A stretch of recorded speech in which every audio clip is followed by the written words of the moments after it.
fayadha'u 'alaihi kanafahu wa yasturuh. Sesungguhnya Allah tabaraka wa taala akan mendekatkan seorang mukmin pada saat hari berhisab, di mana semua hadir, yang pernah hidup di dunia hadir, malaikat-malaikat Allah hadir.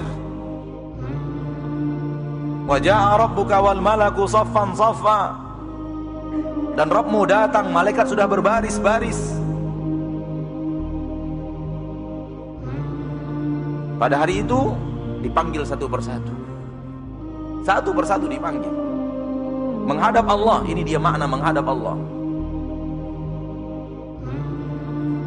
untuk dihisab oleh Allah.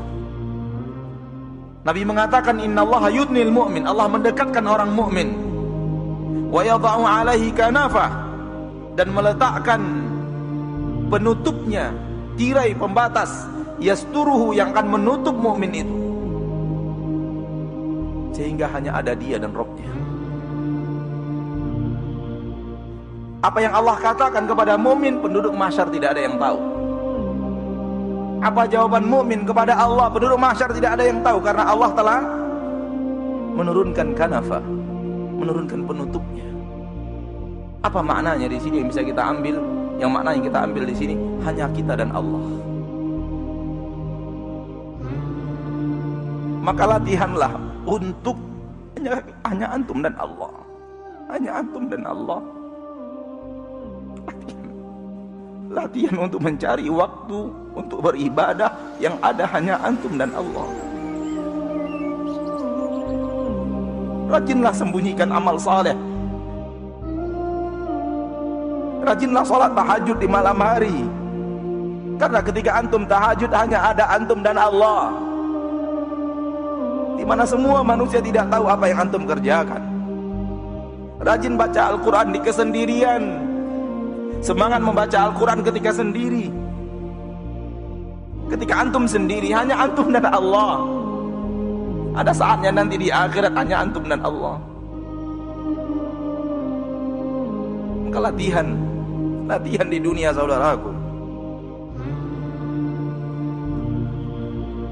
Jangan kita hanya beramal ketika ada orang. Setelah orang tidak ada, kita pun tinggalkan amal itu. Kalau ataupun kita kerjakan amal di saat orang tidak ada, kita bermalas-malasan. Tidak seperti semangat kita ketika ada orang lain. Latihanlah, perbanyaklah amalan yang hanya antum dan Allah, agar ketika nanti dipanggil menghadap Allah, Allah turunkan kanaf. Karena kita sudah rajin di dunia menghadapnya sendiri, maka ia panggil kita pun sendiri. Kemudian Allah berkata kepadanya, ata'rifu dzamba kadza, apakah engkau tahu dosamu yang ini? Ata'rifu dzamba kadza, apakah kamu tahu dosamu yang ini? Allah sebut dosa-dosa kita, saudaraku. Allah yang menyebutnya kepada kita, tidak menunggu laporan malaikat. Apakah kamu pernah melakukan ini? Apakah kamu masih ingat dosa yang ini, dosa yang ini, dosa yang ini? Dan berapa dosa kita? Berapa kita sudah melakukan maksiat kepada Allah? Fayaqul, ketika itu dia, seorang mukmin mengatakan, na'am, ay Rabbi, benar wahai Rabbku, benar wahai Rabbku. Setiap Allah mengatakan, bukankah engkau melakukan dosa ini? Orang mukmin menjawab, benar wahai Rabbku, benar wahai Rabbku. Hatta idza qarrarahu bidzunubi, sehingga dia ketika dia telah menyampaikan dan mengakui dosa-dosanya, wa ra'a fi nafsihi annahu halak, dan dia sudah yakin dan merasa di dalam dirinya dia akan hancur dan binasa. Kenapa? Karena terlalu banyak dosa yang Allah sebutkan kepadanya. Terlalu banyak dosa kita yang disebut oleh Allah. Kalau ini adalah nasib kita, maka orang mukmin merasa dirinya sudah hancur. Di saat dia sudah merasa hancur karena terlalu banyak dosa yang Allah sebutkan kepadanya, Allah berkata, satartuha alaika fid dunya, Aku telah menutup dosa-dosamu itu dari pandangan manusia di dunia, sehingga orang lain tidak tahu atas dosa yang kamu lakukan.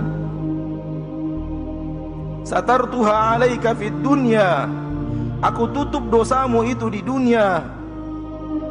Wa ana aghfiruha lakal yaum, pada hari ini aku ampuni dosa-dosamu itu. Ya akhi, antum berbuat maksiat, kita berbuat maksiat, dan orang tidak tahu bukan karena kita pandai menyimpannya, namun murni karena Allah menutupnya. Kalau Allah membukanya, dengan sekejap mata Allah bisa lakukan apapun untuk membuka aib kita. Wallahi, wallahi, wallahi, kalau aib kita dibuka oleh Allah, kita akan diludahi manusia.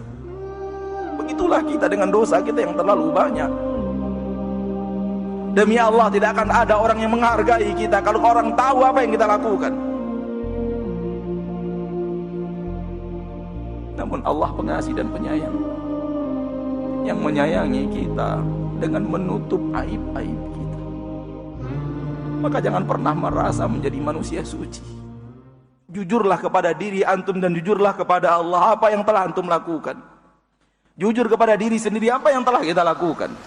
Dan bagaimana kalau yang kita lakukan itu orang tahu, Allah bukakan. Demi Allah, kita tidak tahu di mana mata kita ini harus, kemana wajah kita harus kita sembunyikan. Karena hanya di akhirat kelak, orang yang selalu menghadap Allah di kesendirian dan minta ampun, minta maaf kepada Rabb-Nya, mereka lah yang akan mendapatkan apa yang dikatakan Rasulullah SAW dalam hadis yang sahih dari Imam Bukhari dan Muslim ini. Allah panggil menghadap, Allah turunkan penutup, hanya Dia dan Rabb-Nya, hanya Dia dan Rabb-Nya. Ya akhi, rajin-rajinlah antum melakukan amalan, hanya antum dan Rabb antum, yang lain tidak ada. Istri tidak ada, anak tidak ada, saudara tidak ada, sahabat tidak ada, tak ada manusia kecuali hanya anda dan Allah. Supaya di akhirat itu yang Allah akan lakukan kepada kita. Rajin-rajinlah minta ampun di dunia, supaya di akhirat benar-benar ketika kita minta maaf kepada Allah, Allah maafkan dosa dan kesalahan kita. Nabi melanjutkan, wa ammal kafir, adapun orang kafir, wal munafiqun, dan orang-orang munafik, fayaqulul ashhad, berkata saksi-saksi, mereka tidak diturunkan penutup, dikata saksi-saksi, haula'i alladziina kadzdzabu, haula'i alladziina kadzdzabu ala rabbihim, mereka orang-orang yang telah mendustakan Rabb mereka. Ala la'natullahi 'alal zalimin, ketahuilah bahwa laknat Allah untuk orang-orang yang zalim. Orang zalim, orang musyrik, orang kafir, orang munafik, yang benar-benar munafik tidak diturunkan penutup. Allah menyampaikan kepadanya dosa-dosanya di hadapan orang ramai. Dan bukan orang ramai seramai ini, dari mulai manusia pertama Nabi Adam sampai manusia terakhir yang mati dengan datangnya hari kiamat. Mau kita letakkan di mana wajah kita ketika itu? Kalau kita yang mengalami, na'udzubillahi min dzalik. Maka lakukanlah di dunia. Lakukan di dunia.